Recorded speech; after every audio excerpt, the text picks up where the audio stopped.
Hey everyone, I'm Johnathan Grzybowski, co-founder and CMO of Pengie. We are an on-demand graphic design service, all at one flat monthly rate. Today on the show, we are going to talk about the honest truth of leadership, what it takes in order to replace that ego and stop getting it so much scratched as it is. And we're just going to have a healthy dialogue about life and how to treat others the way that they want to be treated and treat humans like humans. Stay tuned. Congratulations! You are tuned into Dov Baron's Leadership and Loyalty Show, the #1 podcast for Fortune 500 executives and those who are dedicated to creating a quantum leap in leadership. Your host, Dov Baron, is the founder of FullMontyLeadership.com. He's an executive mentor to leaders like you, a contributing writer for Entrepreneur Magazine, CEO World, and he's been featured on CNN, Fox, CBS, and many other notable sites. Dov Baron is an international business speaker who was named by Inc. magazine as one of the top 100 leadership speakers to hire. Now, over to Dov Baron. Welcome, dear friends, fans, and fellow aficionados of leadership excellence. Thank you for joining us on this episode of Dov Baron's Leadership and Loyalty Tips for Executives, part of the Full Monty interview series. I'm your host, Dov Baron, the founder of Full Monty Leadership, and I'm here to assist you tapping into the one thing that your business needs in order to change everything. Let me ask you, are you committed to up-leveling your leadership? Well, if you are, have you ever thought about how much your business needs to be focused on your community? If you were community focused, how might that impact your bottom line? Stay tuned because you're about to find out. Remember, you can now chat about this episode or any past episodes on our Facebook page. Just go look for Leadership and Loyalty Podcast. If you are a new listener, new viewer, strap yourself in. We're about to go full Monty. As always, you can find us on Apple Podcasts, on Spotify, on iHeartRadio, wherever you tune into podcasts. And remember, we always need your help in staying relevant. So please get over to wherever you tune into podcasts, rate, review, and subscribe to the show. You can also catch us on traditional radio stations across the United States every Monday and Thursday, all the way from Vegas to Georgia, including at Quantico, because the FBI is listening to us. You can also catch us on Roku TV, where there's over 100,000 subscribers. And if you're a regular listener, a regular viewer, I want to say a big thank you to you because you've made us the #1 podcast globally for Fortune 500 listeners, with a potential reach of 2.5 to 4 million listeners for every single show. We're honored and grateful to be cited by Inc.com as the #1 podcast to make you a better leader. Did you know you can also catch us on Spotify, Google Home, Alexa, any of those kinds of places by simply saying, play Dov Baron Podcast. Again, thank you for sharing the show with everybody you know. All right, let's strip it down and dive right in.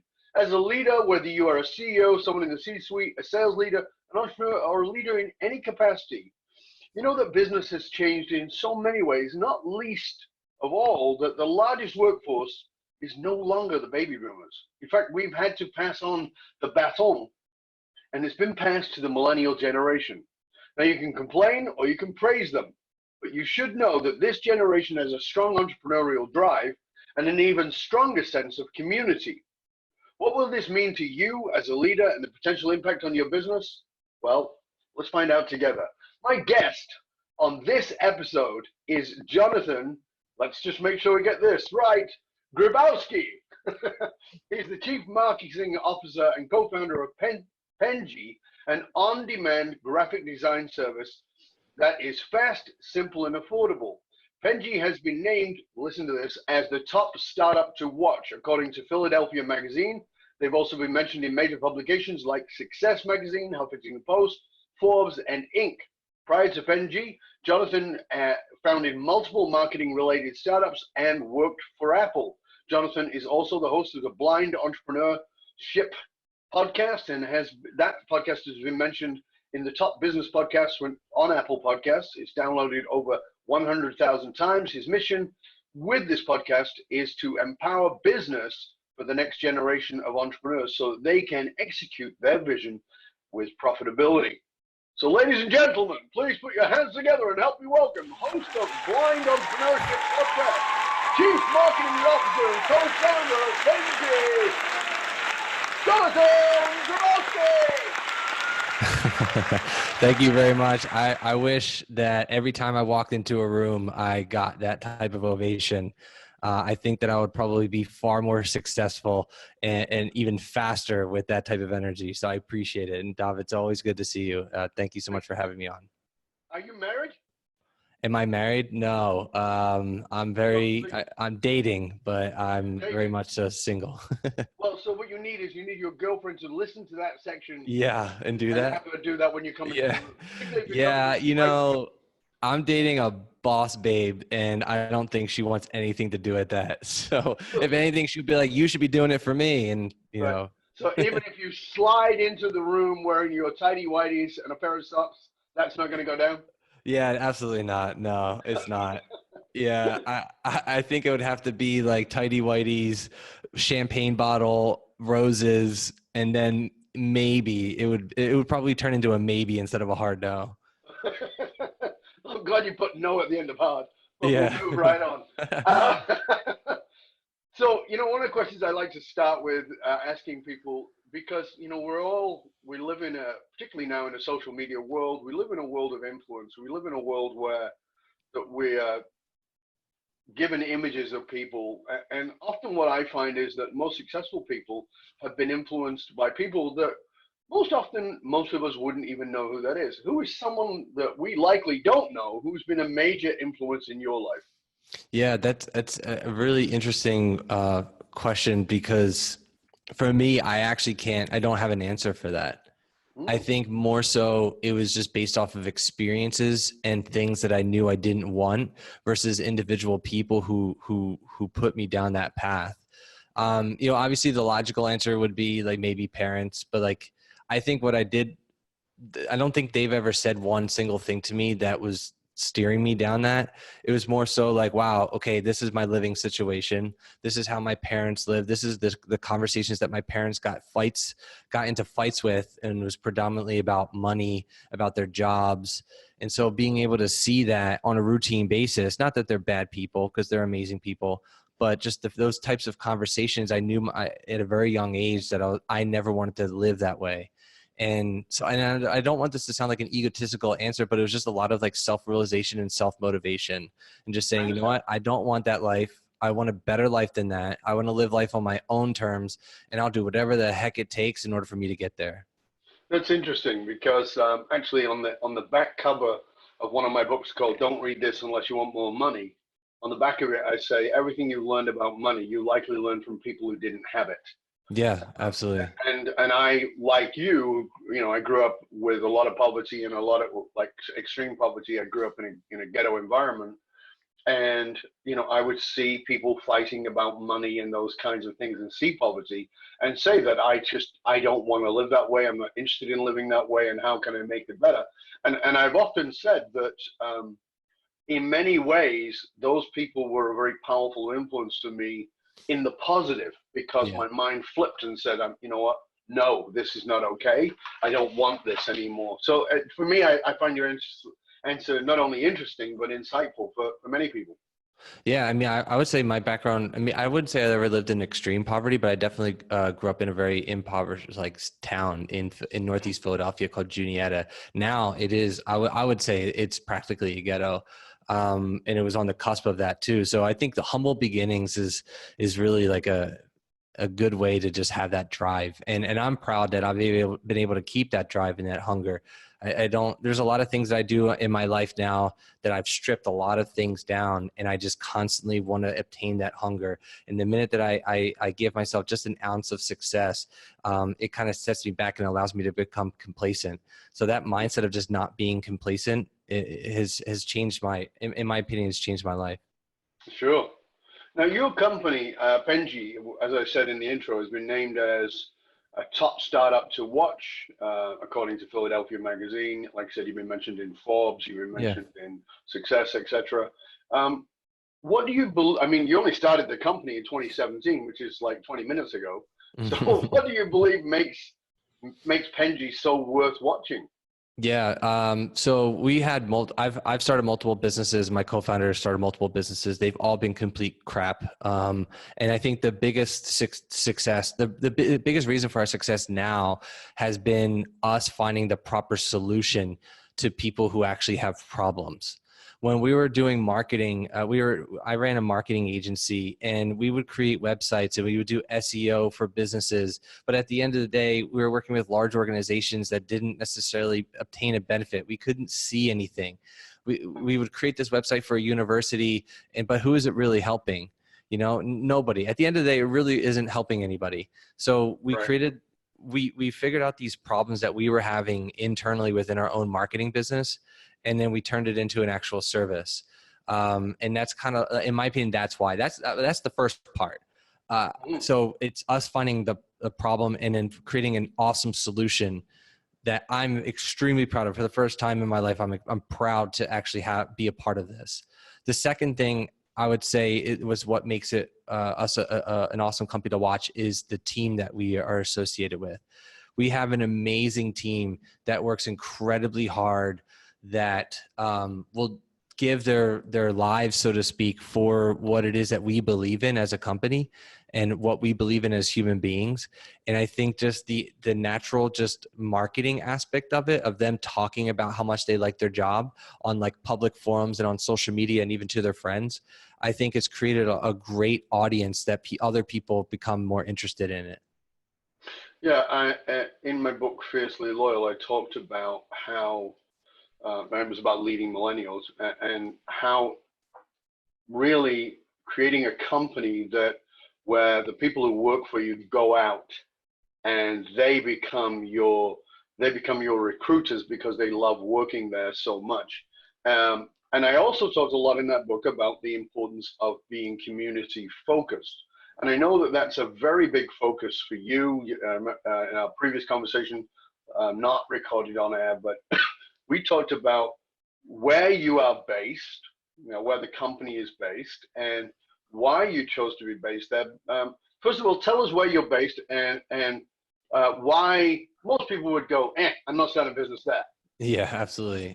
So it's Camden, New Jersey, which is right across the bridge from Philadelphia, Pennsylvania. It has been labeled as one of the most dangerous cities in America. It is 7 square miles, I think, or 9 square miles, and it's just a lot of drugs, a lot of violence. A lot of negativity has built up. Now, there has been, since the past couple of years, a resurgence of the city. But what we wanted to do was we wanted to go into a community and we wanted to be able to help, not only from a digital aspect, be able to help the city look better. And I can get into that later, but we also want to be able to hire the residents within an underserved community. So what we are going to be doing as we continue to grow is we're going to be headquartering and having offices in underserved communities throughout the United States, and be able to hire inner city youth or be able to hire residents within that area and give them jobs or internship opportunities, or at least some type of knowledge that they can take with them through the rest of their career. So that's fabulous. Tell us why, though. I mean, because as I said, that's lovely, but most people, most of the leaders listening, watching would say, yeah, but are your best resources there, even at a level of talent?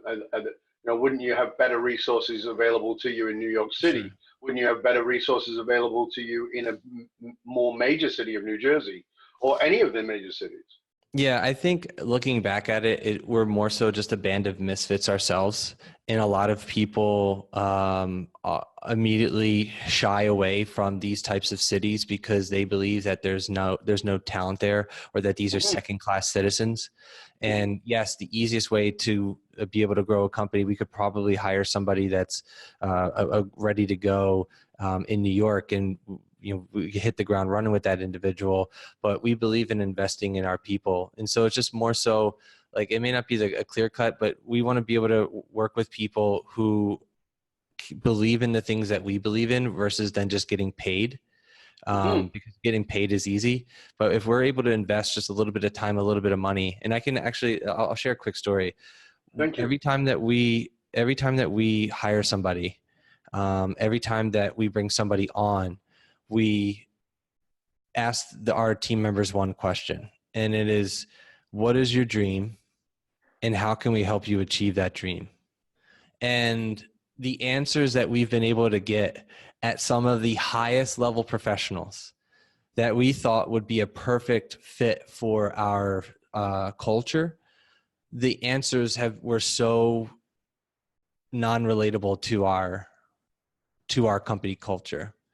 And then we started asking people who were based in Camden those answers, and a lot of it coincided with us. It coincided with like who we are as human beings.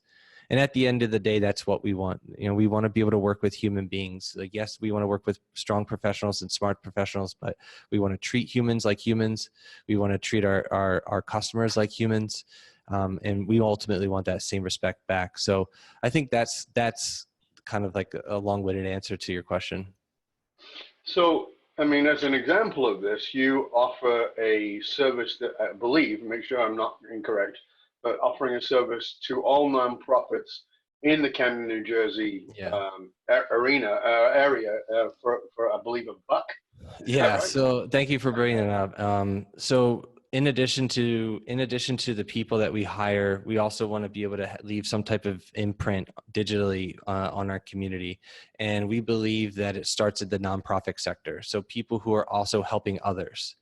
And a lot of nonprofits across the world, not let alone just Camden, they're not able to afford graphic design services or even like a marketing professional.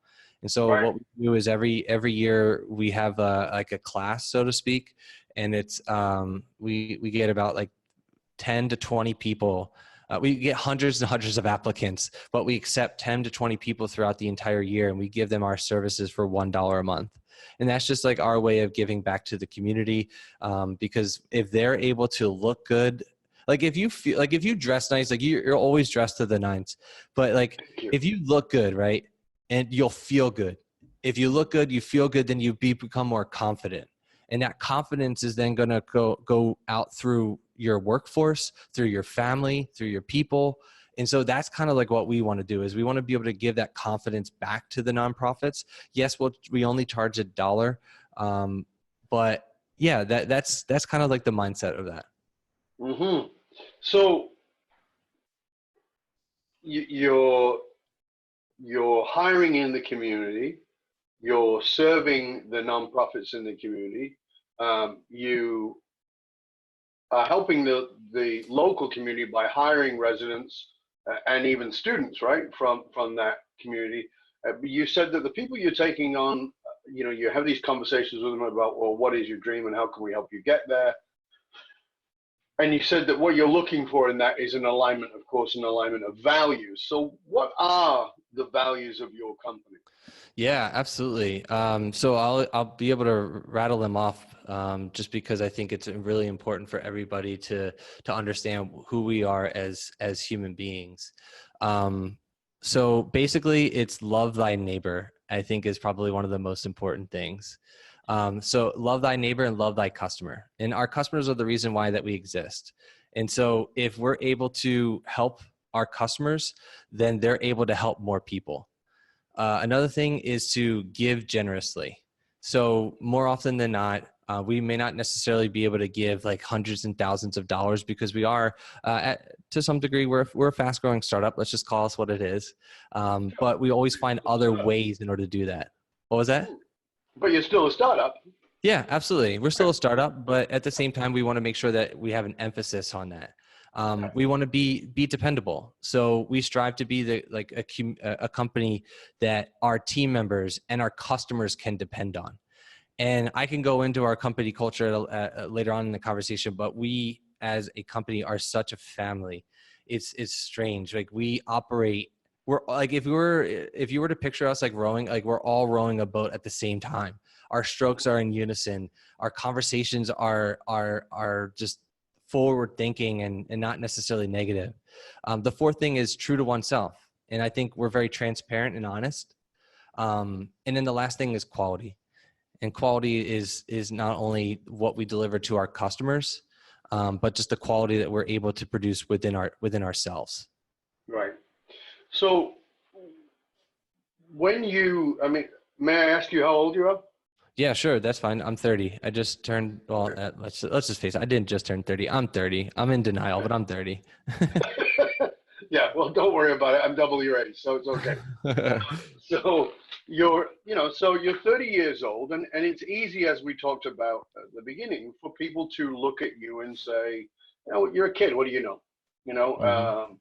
So tell us. This is a leadership show. Tell us what you believe qualifies you to be here, speaking about your business, speaking about leadership to potentially 40, 50, 60 plus year old leaders who are listening to this show, who regularly listen to this show because they're looking for insight and inspiration and guidance in leadership. Yeah. You might hear all this and think that I'm just some naive dude. And I would say you might be partially right. But I think the one thing that I've seen that older people aren't able to grasp is the idea of their ego. And it's something that I'm very passionate in talking about and understanding and self-aware. I think those are the biggest things and the takeaways that I would like to hear, that I would like you to take from whatever it is that I'm about to say. And I'll just recap them again: is check your ego at the door and just be self-aware with what's going on in your surroundings. There was a time in my life where everything that was said to me, I took personally. Everything, all the conversations that I have started off or had the intent of being positive. But then somehow at the tail end of the conversation, it ended in a negative. And I started to self-analyze how that happened. That not only happened in my love life, but it happened in my family. It happened in my business relationships as well. And I had these really hard conversations within myself, like, why the hell is this here? Why are we here at this exact moment? And it was just because of my ego being scratched, my ego being tarnished. And I see that a lot, particularly and predominantly in males, in older males at that. And I think if you're able to understand, it's hard to train an old dog new tricks, but if you're able to grasp why, the essence of why, I think you could then be able to lead a company to its growth and to its height, just by grasping the understanding of why. So everybody's talking about why, and my experience is that very few people understand it. So tell us what you mean by why. Well, I think for one, what is my why? I think that's like the basis, and I think that might be extremely elementary to say this, but I think for me to understand my why, it took several years. It took tens and tens of, I'm only 30, but it took me at least 5 to 10 years in order to figure out what my purpose is on this earth. And I realized that at a very relatively young age that my purpose has nothing to do with me. My purpose has everything to do with the people that I surround myself with. And in the very beginning, I was a solopreneur, and I was a very egotistical co-founder and founder of a company. And as we grow to about 50 people, now we're over 50 people at this point, my life is no longer about what I want. It's about me making sacrifices. It's about me being there. It's about me doing the things that nobody else will. And I think that mindset has been revolutionary to where we are today in business, is just saying, hey, I have to make this sacrifice. I have to miss out parties. I have to miss out weddings, which I've done. I'm not proud of it, but and a lot of my people in my family hate me for it, but I needed to be there for that person in that moment, because they're the ones that are risking their lives every single day in order for us and our business to succeed. And so I have to be there for them at all costs. So that's kind of like my why, is the people who are risking their lives, the people who are in the trenches with me every day, in order to make this company have purpose and have meaning.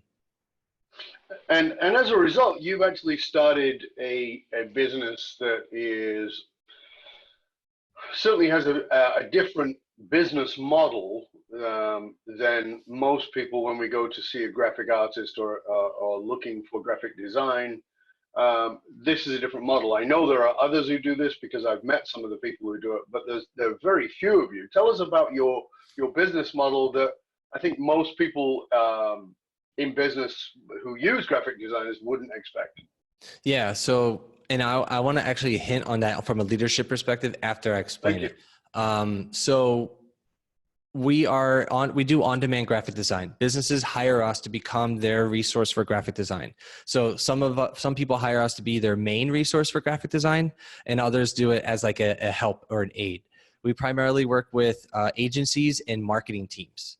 So if their designer is bogged down and they need additional help, they go on to Penji, they request whatever it is that they want, and they'll be able to receive as many graphic design requests as they wish throughout the course of a month. We do one project at a time. Then once the one project is done, we'll move on to the second, and so on and so forth. Our deliveries are 48 hours maximum, and our clients are able to do anywhere between 10 to 40 design projects on a monthly basis. And the biggest win is we're only starting at $369 per month. Now, in order to do all that, we need to be able to have a team that's not only here based in the United States, but globally. And we are a 24/7 service. So whether you're in Australia or whether you're in Vegas and Georgia, I think you said in the beginning of your intro, it doesn't matter where you are.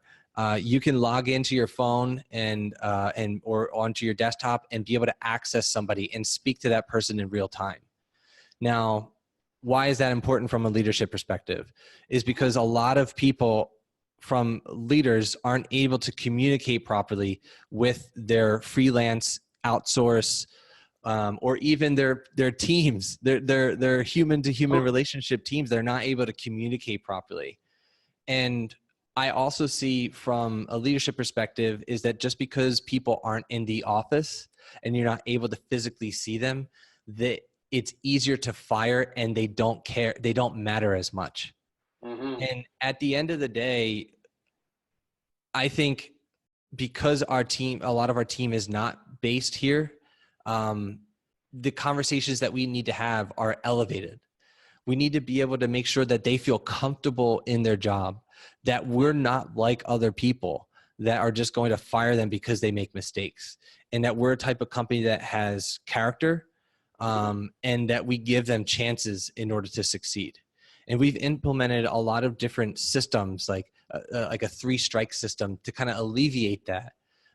Because a large majority of the times from our experience that we've seen talking to our team members, and again, I say team members, not employees, because we call them such. Sure. Our team members,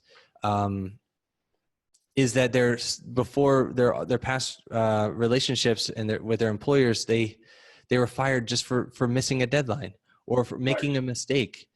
And that's just not what we want to be able to. So I believe we have a really good company culture that they know that we care, and you bet your butt that we care about them. So this is not only a subscription-based business where you can get multiple designs, you get a 24/7 service, 48-hour turnaround. So that's what's being offered out there. But you've built the leadership and the culture of this on understanding that people who are non-local, people who are maybe even international, maybe have a sense that the freelance world, the gig economy, is one where you work for a company or you work with a company that, could just diss you at any moment and remove you, and you wanted to create a culture where people felt like they were part of a team, even though they may never have met you in person. I think that this is an important thing to dive into a little bit here, because that is the way of the world. That is where we're going. There's no doubt about that. The borders have come down in the context of the gig economy and having people work for you who you may never actually physically meet. So how do you do that? How have you, Johnathan, and your partner, how have you done that? How have you made it so that that person who is out in Romania or wherever it is might be feels like, it's one thing to say, oh yeah, you're a member of our team and we don't fire people, but but people say shit all the time, but it doesn't mean anything. So Mhm. how do you get that conveyed as a culture across to them? That I think is an important piece.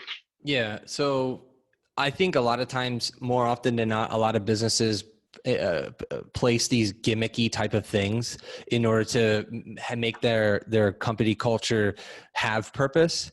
But at the end of the day, gimmicks only last so long until at the end of the day, the people within the company sniff out your bullcrap and move on, right? Yep. And again, what I'm going to say and what I preach isn't revolutionary. It's just like doing the small things really well, and it's communicating. At the end of the day, that's what we're good at. So we jump on phone calls with them. We have team meetings, and so we give them an allowance for the team, for them to meet themselves. So we broke it down in terms of silos. So we have design teams, and we have sales teams and all that stuff.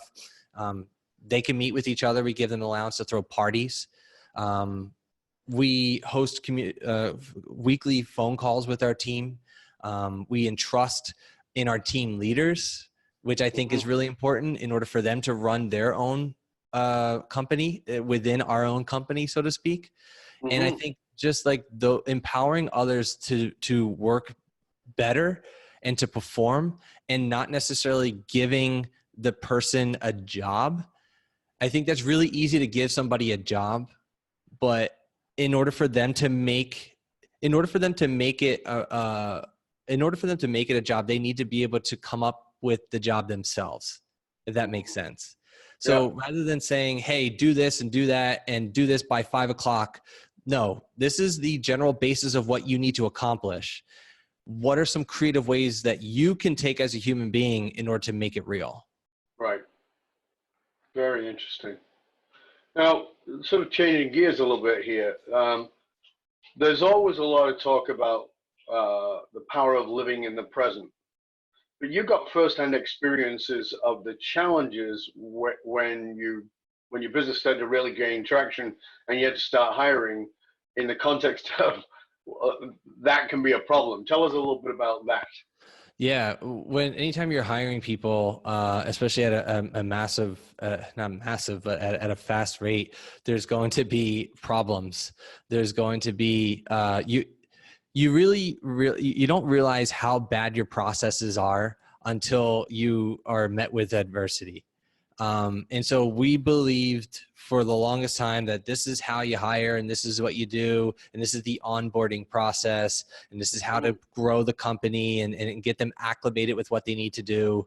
And then you hire 2 or 3 people at a time, and you sit them all in a room and you have them do the exact same thing, and you realize that, holy crap, what worked for like the first 10 people of the company isn't going to work for the next 20 or the next 50. So we ended up having, and we still do this to this day, we change our processes so much in order to make sure that it's the best possible experience for the people that we're hiring.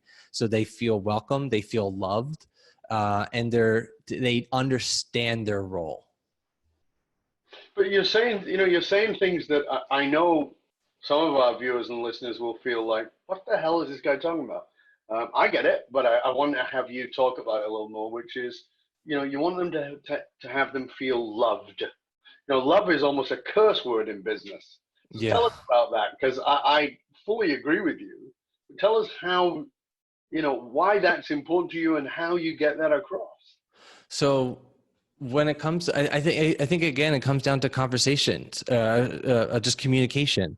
If you're able to communicate with your team from a global level, and even the people that are here, and you are always available for them, I think, so 2 things. When you're talking to the people that you never meet, right? The people who you've outsourced to, they may work different hours than you, but you need to make sure that when they have a question, you answer it in a timely manner. So that's important.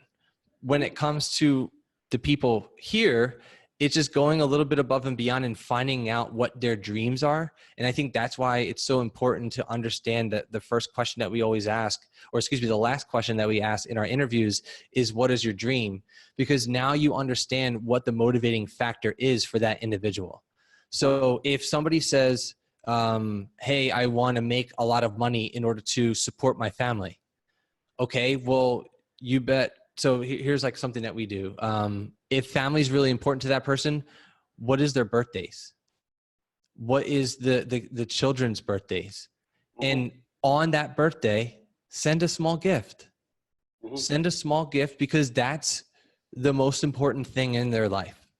Or maybe there's something else that's important that they like. I don't know what it could be. But if it's family, just understand that, okay, well, here it is. If it's internal self-care, honoring the values of that individual, of the human being. Yeah, absolutely. And treating them like human. Right. But I think that this is where, and again, I spoke about this in Fiercely Loyal, but this is where so many companies fall apart, is that they acknowledge their people. Oh, you did a great job in sales. You did a great job of X, Y, or Z. And there's this generic acknowledgement of the person rather than a values-based acknowledgement. And that's what you're talking about, is if my, the example I gave in the book was that a company in Seattle who rewarded all their sales team by giving them Seahawks tickets for the year, which was wonderful gift and an expensive gift, except that not everybody in the sales team likes football, and many of them hated it and were felt pissed off and upset because it really meant you didn't pay enough attention to me. Exactly. That's a perfect example. And I think that's a great understanding that you're putting forward there, that one of the ways that people feel loved, L-O-V-E-D, is for you to value them based on what it is they value, not on what you think they should value or what you think is a good way of acknowledging them. So I love the fact that you and your company focus in on the individual at that deep level, which is powerful. Well, I want to go a step further, talking about the millennial aspect of it. A lot of millennials like the idea of experience. So when you not only understanding what they believe in, and again, the Seahawks example is absolutely perfect, but maybe the millennial wants to go out to like a really nice restaurant. In order to celebrate, they have this full-fledged experience. Or maybe you go and you take them to horseback riding or rock climbing. That in itself, because they're into fitness, that is an experience. So, and 9 times out of 10, you don't even have to do something for the individual. You just have to acknowledge it. And acknowledging it is probably half the problem. I think a lot of people just assume that they're going to throw a monetary value into appreciation, and just being there and listening. I think my co-founder said it best. One of the best currencies in life that you can give to somebody is your attention. And that is so critical. But we live in this like world where stimulation is constantly being brought to us, that we're not even able to focus on the attention piece. Itzhak Emil in his book talks about the currency of attention now is the highest value, particularly today, where the attention span is less than a second for landing on a website and less than 8 seconds for a conversation. So we better be moving fast, and we better be connecting with people at a deep level that keeps their attention. Absolutely right. Let's sort of move on a little bit here into a bit of a fast track, if you will. Are you ready for some of this stuff? Let's do it.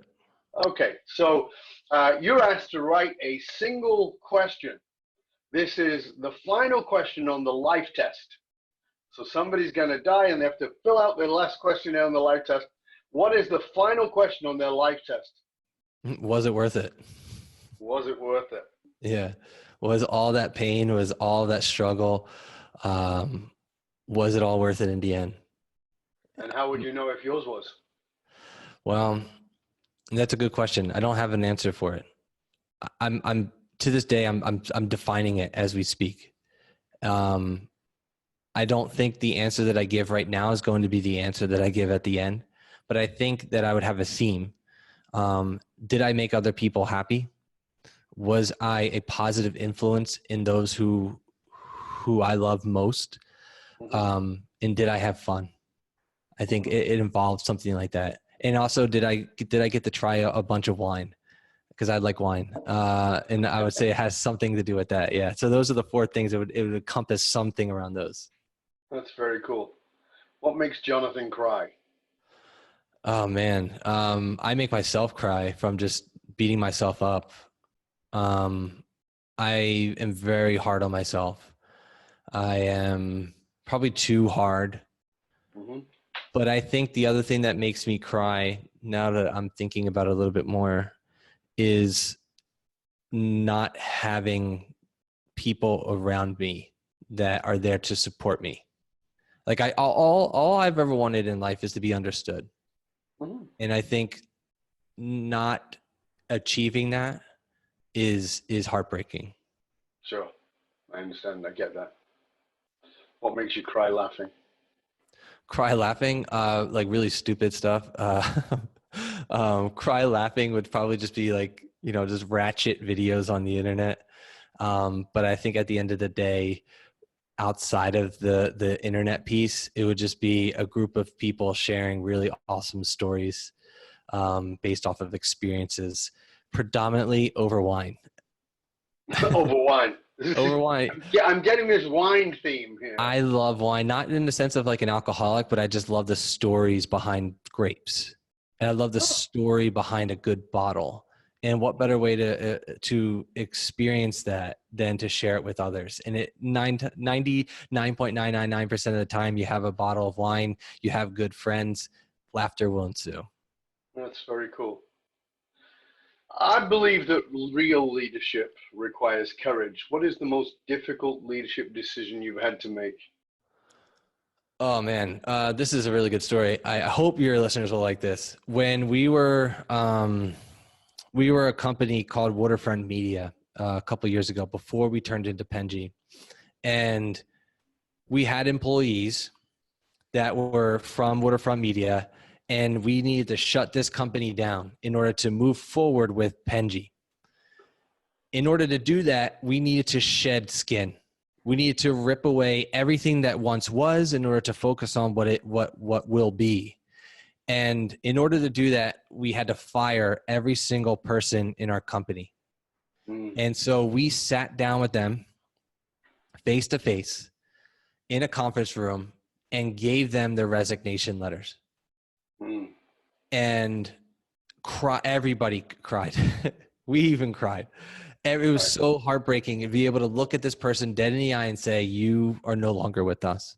Right. But it brought us so much joy when, as soon as we took the resignation letter away, we then brought the hiring letter for Pengie. And so we fired people and hired them under the new company. Same breath. In the same breath, yeah. Wow. In the same meeting, yeah. And we did that for, I think it was like 10 plus people. And that, the reason why we did that, we wanted it to be heartbreaking. We wanted our team members to feel that raw emotion, because we wanted to make sure with full confidence that that company that once was, you are no longer associated with that negativity. This is the future and this is where we're going to be. And that moment was a pivotal part in my personal life and career. I'm sure that must have had a dramatic effect on you. I mean, obviously it would have had a dramatic effect on them, but it must have had a dramatic effect on you. We knew deep down inside that was what needed to happen, because if we didn't do something that dramatic, they would still be in limbo. We needed to be able to make sure that, again, once what was is no longer. As leaders, particularly conscious leaders, my experience is that conscious leaders are committed to their growth.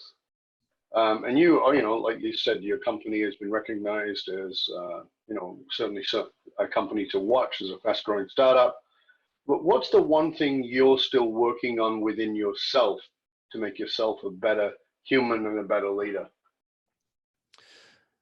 I think I've realized what my brain and what my body, the limits are in my body and the limits in my brain, and that I need to be able to walk away once I get to that state of just absolute max. And so I've done things in my life now where I am very robotic. I can say that, but I think it's to my success and not to a fault. I love meditation. I love working out. And I know that if I'm not hitting my strides throughout the course of the middle of the day, I need to be able to go for a quick walk, or I need to be able to go like do 50 push-ups or whatever it is in order to get the blood circulating a little bit. So I feel like I'm constantly trying to invest in new ways in order to make myself happy.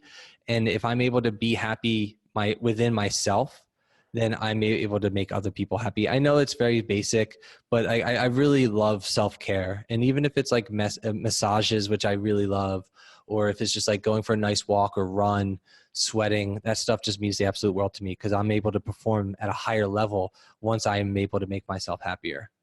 Mm-hmm. That's very interesting. So in a parallel universe, what's your career? Well, I would say it would be a chef. It would be, I love hospitality. Obviously I talked about wine. I'm not going to bring it up again because then people will start to question me. But I was thinking you're going to be a wine connoisseur, but yeah, I would say it has to do with like food. Before I worked for Apple, before I embarked on this journey, I was actually going to go to culinary school. And I ended up not doing that because I realized that it's a really hard career to make a living in. And I would say if there were a parallel universe, it would be me being a chef at a restaurant, or starting my own restaurant, or being a somm of some degree. Right. How long did you work for Apple? I worked for Apple for a little bit over 5 years. So I started at 18. And I didn't leave. I think I left at like 23, 24. So what was the number one thing you learned from working for a company like Apple? Company culture, how important it is, how important training is, how important communication is, how important feedback is. I think those are the takeaways. Right before we created our employee manual, I read the old Apple employee manual and got a lot of suggestions and inspirations based off of how they train their employees. They're one of the best. They are the best company in the world, I would say, at least at this moment of this taping. But they can't get there without good training and and good culture. So a lot of what is in the company has some merit and some basis to the foundation of Apple. That's fascinating. Very interesting. Well, it's been a pleasure and honor having you with us. Before we go, I want to ask you a couple of things. And the first one is this. Please tell our listeners, our viewers, one practical piece of guidance, one practical piece of advice that you would like them to leave them with that would really impact their leadership and how they might be a better leader.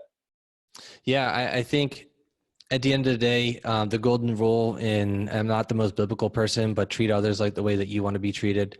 I think it's so basic. There's so much hate in this world from a political standpoint. There's so much hate in this world where we're so divided as human beings. I think that if you are able to assess what makes you happy and how do you want to be treated as a human being, and be able to produce that every single day as you walk this earth, we will all have bad days, but try to be positive. Try to be in lead with impact. I would say that's it. Just treat humans like humans. Basic fundamentals of life, but so hard to do. Mm-hmm. Challenging every single day. So Johnathan, it's been great having you here. Please tell our listeners, our viewers, where they can find out more about you, your company, and all the fabulous resources you have. Yeah, absolutely. And thank you again so much for this opportunity. Go to penji.co. It's penji.co. If you liked our story, if you like what I personally believe in, if you like what our company believes in, we would love to be able to earn and earn your respect and earn your business. Again, it's penji.co, Pengie. Fabulous. Thank you so much. It's been great having you here. Thank you for all that you've shared. Thank you for your insights and your wisdom. And I hope you'll stay with us to the end. Remember, you can hang out with other conscious leaders and chat about this episode that you've just been listening to or any past episodes Are you looking for us on Facebook? You just look for the Leadership and Loyalty Podcast. You'll find us right there. Find out how you can hire me, Doug Barron, as your speaker or strategist for your organization by simply going to fullmontyleadership.com/consulting or fullmontyleadership.com/speaking. The research consistently shows that the fastest growing companies face exactly the same challenge as you, that they're spending the time, money, the energy, attracting, training, and developing their talent, only to have them leave at an alarming rate. If you're frustrated with investing in training and developing your talent, only have them leave before you get your ROI, then come talk to us at fullmontyleadership.com, where we provide the essential leadership skills to rekindle and amplify the hidden loyalty assets inside of your organization by tapping into purpose. fullmontyleadership.com, because you can't outsource authenticity. Also, remember to stop by the Matrix, matrix.fullmontyleadership.com. You don't need triple W, it's just matrix like the movie, .fullmontyleadership.com, and you get your authentic leadership matrix self-assessment tool. It's valued at $197. It's absolutely free to you for tuning in. I want to thank you for sharing the show with everybody you know. Till next time, stay curious, my friend. Stay curious about how you can invest in your community at a deeper level so that they will invest in you and your business at a deeper level. I'm Doug Barron, and I'm here to assist you tapping into your deep greatness to reach that next level of clarity, focus, purpose, and profit in your business, your life, and your leadership impact. And I am out.